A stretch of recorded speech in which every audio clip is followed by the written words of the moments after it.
Budget নাই।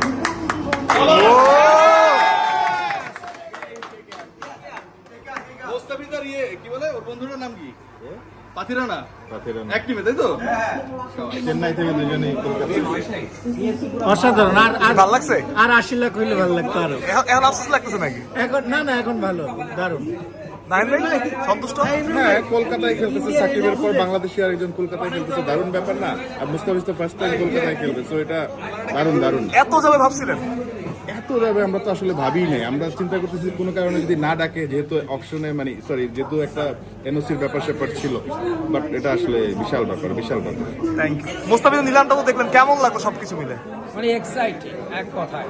মানে এর আগে মাশরাফি 6 কোটির উপরে ছিল সেটা শুরুর দিকে, বাট সেটা ছাড়িয়ে গেল। এবং আমি সবচেয়ে মজার বিষয় হচ্ছে দিল্লি শুরুটা করলো, বাট লাস্টে প্রতিদ্বন্দ্বিতা ছিল চেন্নাই সুপার কিংস এবং কলকাতা নাইট রাইডার্স। এবং সবচেয়ে ভালো লেগেছে যে কলকাতা একেবারে আমাদের পাশেই, অন্তত সে কলকাতা নাইট রাইডার্স যেটার মালিক হচ্ছে শাহরুখ খান, বলিউডের হার্টথ্রব, ওই দলটাতে সে সুযোগ পেয়েছে। সাকিব আল হাসান দীর্ঘদিন ওই দলটাতে তিনি খেলেছেন এবং সাকিবের পর মুস্তাফিজ খেলবে এবারের IPL-এ। I am very proud. Thank